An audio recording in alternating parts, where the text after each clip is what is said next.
Hola, ¿cómo estás? Konnichiwa, tudu bem. Aloha. That's a new one. What it do?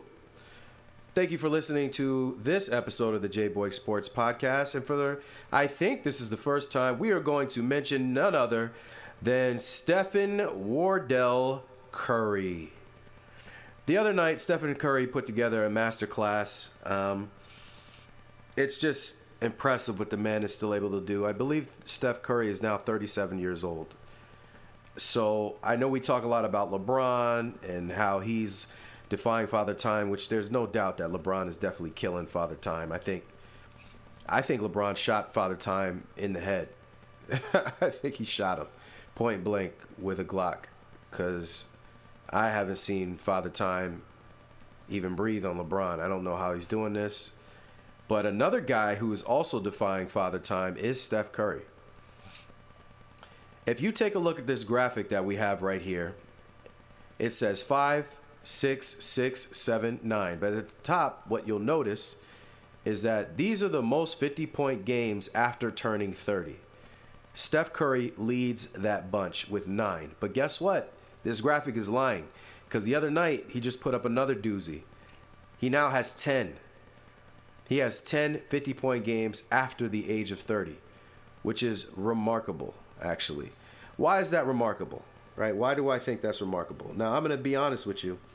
When it comes to scoring records and longevity and different things like that, I'm normally very hands-off. I don't take it that seriously.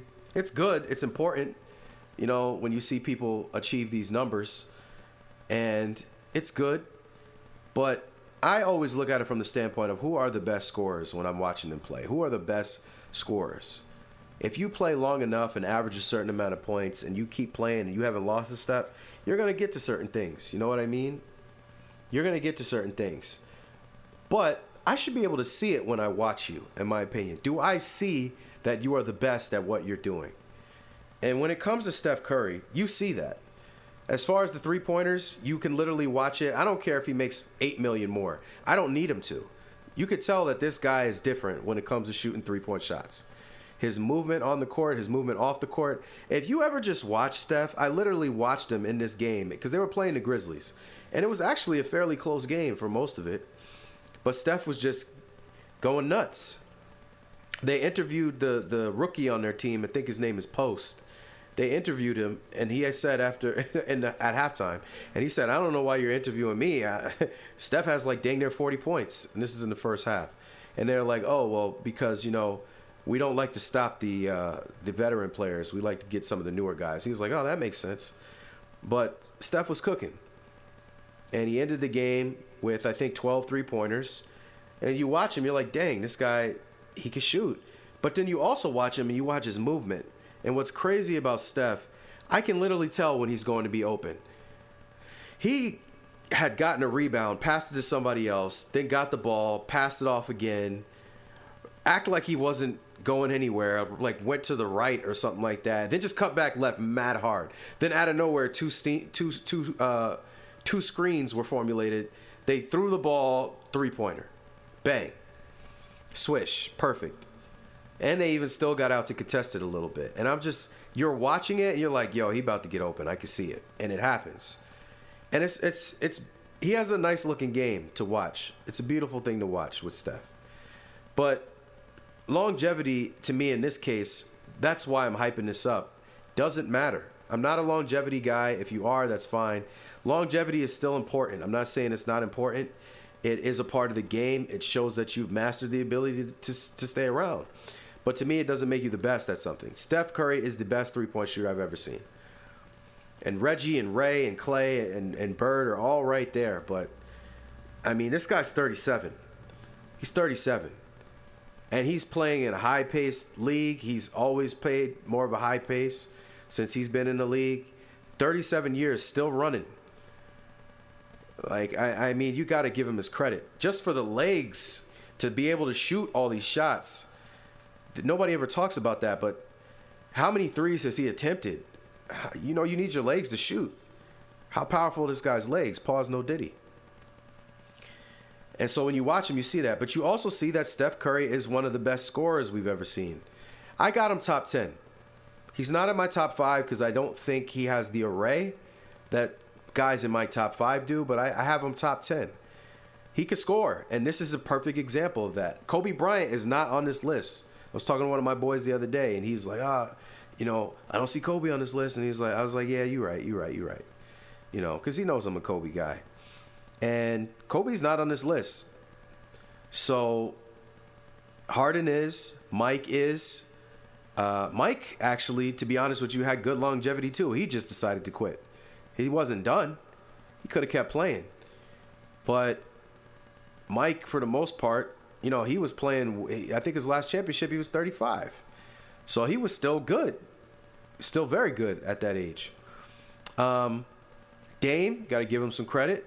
Wilt holds like dang near every record ever, so this doesn't surprise me that he held it until Steph came along and surpassed him. But now Steph's got 10, and who knows, he may get another one. So I just wanted to give this man his flowers for this.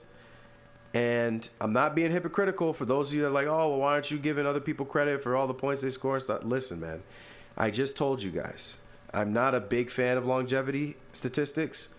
I do think they deserve credit. You get credit for that. But I'm more invested in who is the best at something that I've ever seen. And so with longevity, you could say they've been the best as far as staying around. I'll give you that. And being consistent, the best, most consistent people. But I've always admired more the guys that can explode. Pause, no bad boy, no Diddy. And, that's Steph Curry. He can just come out of nowhere and pause again. Whoa. Relax, Jay Boyks, relax. But I think Steph Curry, this is an impressive thing to me because the older you get, historically, it's harder to continue to, have the energy even to put out these 50-point games, and he's just churning them out like butter. So I watched the game. I thought it was impressive from start to finish. He could have had more points. He missed a couple that I thought he should have hit. So shout out to Steph Curry. This just kind of shows you how great this guy is and doesn't get talked about enough, but he's got 10 now, and, he's at the top of that list. And he's also, when you look at him, you wouldn't think that he would be, but he's defying, nature and gravity just like LeBron is. LeBron has defied it.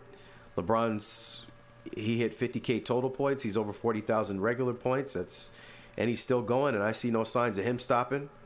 I see no signs of Steph having to stop. I see no signs of KD having to stop if they don't want to. But there's a part of me, if I'm being honest, that wants KD and LeBron to retire because I'm kind of tired of them. But I don't want Steph to retire. And part of it is because, and I'm just going to keep it real, I like Steph a lot more than I like the other two. So that is biased. I admit it's biased. It is biased. But I'll also say this. I'm not Kevin Durant, LeBron James, so I didn't tell them to make the decisions that they made that drive me personally nuts. I've agreed more with Steph's career. I've agreed more with the things that Steph has done.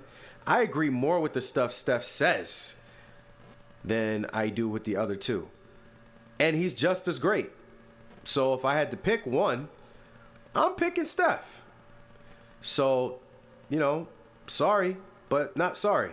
And respectfully, this is my channel. This is our channel when you come and listen and join the conversation. But I get to choose who I like more.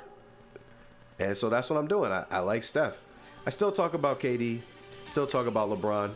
I know recently my LeBron stuff hasn't been really putting LeBron in a good light, but again, I'm not the one that told him to go and try to punk Stephen A. Smith in front of millions. When LeBron does something that's worth credit and praise, I promise you I'll do it. I'll give him the flowers he deserves. When KD does something that's good, I'll give him the flowers that he deserves as well. But this is my first Steph video, so don't lose your mind. Don't turn into a wild mongoose like Draymond Green. Thank you very much for your time. Please like, share, and subscribe. We're building a nice community here. Please don't click off immediately. Hold on a little bit because there's some suggested videos. Thank you very much. Much love. That somehow you never get over leaving me, and when you feel like